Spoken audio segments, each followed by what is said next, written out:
When we talk about wealth, the spotlight often turns west. Silicon Valley, Wall Street, billionaires in suits, hedge funds, flashy lifestyles. But if you look east, toward China, there's a different story unfolding, a quieter one, but just as powerful. Because behind China's rise in global finance and innovation is a cultural backbone rooted in discipline, frugality, and long-term thinking. And it didn't start with Bitcoin or stock portfolios. It started with rice fields, multi-generational households, and a philosophy that sees money not as something to flaunt, but something to steward. In this video, we'll break down the Chinese approach to saving money, and we're not just talking theory. We're taking notes from real success stories, Jack Ma, Zhang Yiming, Chen Lihua, and what their lives can teach you about building wealth from the ground up. So make sure you stick around to the end, because Lesson 6 might just flip the way you see your bank account. And while you're here, hit that like button, subscribe, and tap the notification bell so you don't miss any wisdom that can change your financial future. Lesson 1. Value simplicity, not flashiness. In China, there's an old proverb, frugality is the mother of prosperity. That mindset runs deep. Jack Ma, founder of Alibaba, is worth billions, but you wouldn't guess it by looking at his lifestyle. He doesn't drive flashy cars, and he once famously said, "Today is cruel, tomorrow is crueler, and the day after tomorrow is beautiful." The idea, delayed gratification. Even as he built one of the biggest e-commerce empires in the world, he stayed rooted in simplicity. Why? Because for Jack Ma and many Chinese entrepreneurs, saving isn't about fear, it's about freedom. The freedom to take risks, to survive lean times, to invest when others panic. Simplicity is power, because when you don't need much to live well, you're not controlled by money, you're in control of it. Lesson 2. Multi-generational thinking builds multi-generational wealth. In many Chinese households, money isn't managed in isolation.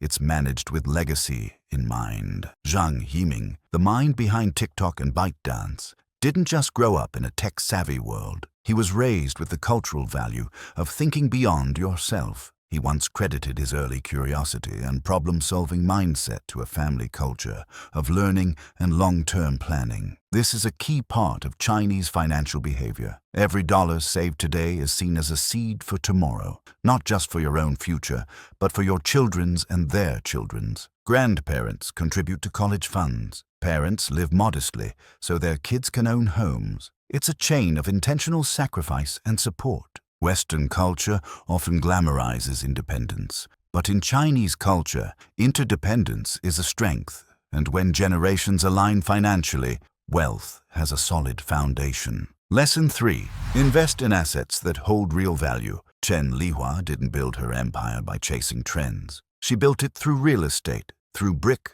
land, and long-term value. Despite growing up in poverty, she kept her mindset focused on investing in what lasts. Today, she is one of the richest self-made women in the world, known not just for her wealth, but for her philanthropic work and dedication to preserving Chinese culture. Chinese savers often avoid flashy investments and lean toward tangible assets, property, gold, education, family businesses, because when you invest in things you can see, touch, and pass down, you're not just building wealth, you're anchoring it in the real world. If any of these ideas resonate, drop a comment below and let us know which rule you're applying today. It helps the algorithm, and it helps you commit. Lesson 4. Small habits, big outcomes. One of the most powerful and overlooked features of the Chinese approach to saving money is how small habits are repeated daily, quietly, and consistently. In many traditional Chinese homes, you'll find a culture of saving coins,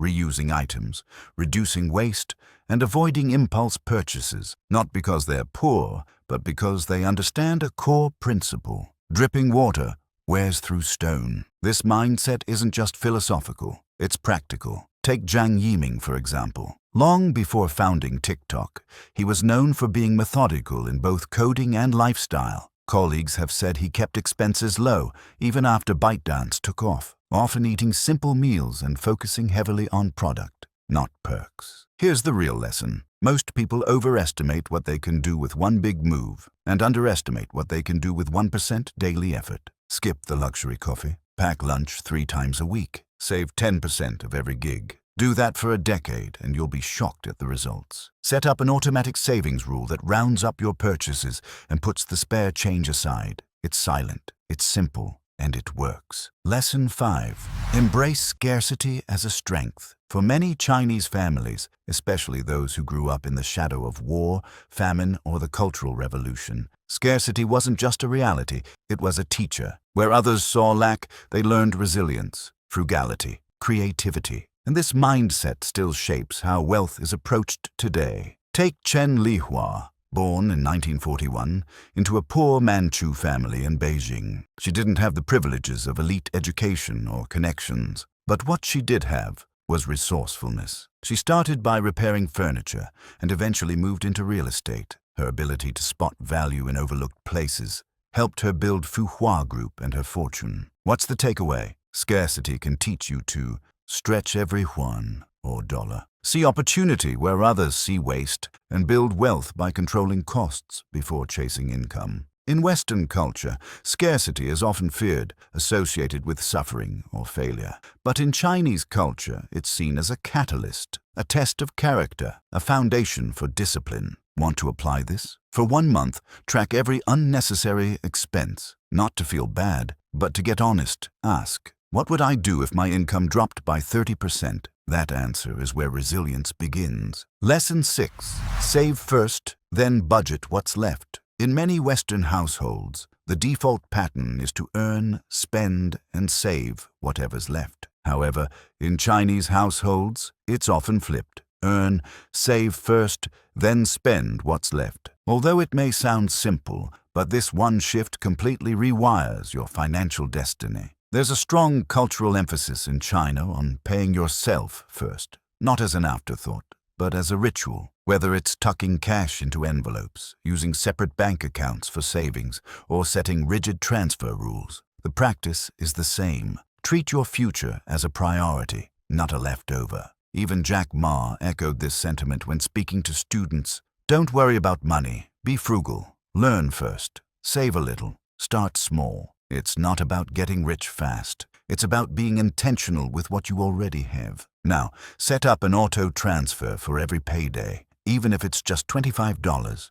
Don't touch it. Make that money disappear into your future. This isn't about hoarding. It's about making saving a default behavior, not a decision you have to think about. Because here's the truth. If you wait to save what's left, there will never be anything left. Lesson 7.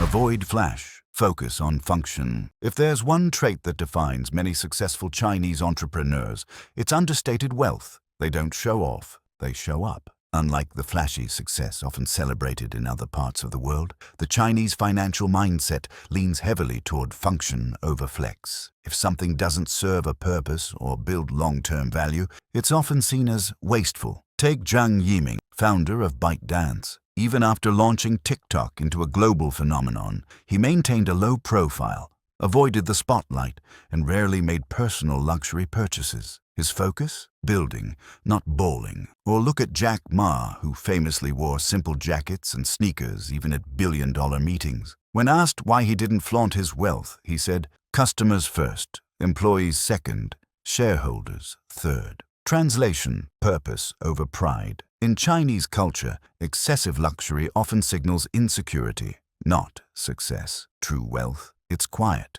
efficient, smart. Here's how you apply this. Stop buying status. Start buying freedom. Trade designer logos for dividend stocks. Trade luxury leases for low-interest investments. Because money isn't there to impress others, it's there to empower you. Lesson 8. Invest in education like it's a business. In Chinese culture, education isn't just important, it's everything. It's not seen as a phase of life. It's seen as the greatest investment vehicle of all. Generations of Chinese families have sacrificed luxury, comfort, and even geographic stability to ensure their children get the best possible education. And not just formal education, we're talking about skills, trades, languages, tech literacy, and financial know-how. Chen Lihua, for example, was a high school dropout due to poverty, but that didn't stop her. She became a self-taught furniture restorer, absorbing everything she could about craftsmanship and business. That same knowledge built her real estate empire. Her lifelong love of learning led her to later found a museum, to preserve and educate others about Chinese red sandalwood art. And if you zoom out, the biggest names in modern Chinese business, Jack Ma and Zhang Yiming, were voracious learners. Jack Ma failed the college entrance exam twice. He still became an English teacher, then turned that knowledge into Alibaba. Do you want to adopt this mindset? Ask yourself, what's one skill I can learn this month that will earn me more next year? What course, book, or mentor could upgrade my mindset, even if it costs money today? Because real wealth isn't just in your bank account, it's in your brain. Lesson 9. Build the family fund mentality. In many Chinese households, the idea of family first extends far beyond emotional support. It's deeply financial. Parents invest in children. Children support aging parents. Siblings pool resources. Cousins help cousins start businesses. It's not charity, it's strategy. This collective mindset is sometimes referred to as the family fund. Not always formal, not always on paper, but it's real and powerful. Where Western culture often encourages financial independence at 18, many Chinese families nurture interdependence. Not dependency, but cooperation. The goal? Everyone rises together. In Confucian teachings, this principle is rooted in filial piety, which means the duty to support one's family with respect, care, and resources. And we've seen it in action for generations. Jack Ma was financially supported by his parents while teaching English for free. Zhang Yiming's parents encouraged him to pursue engineering,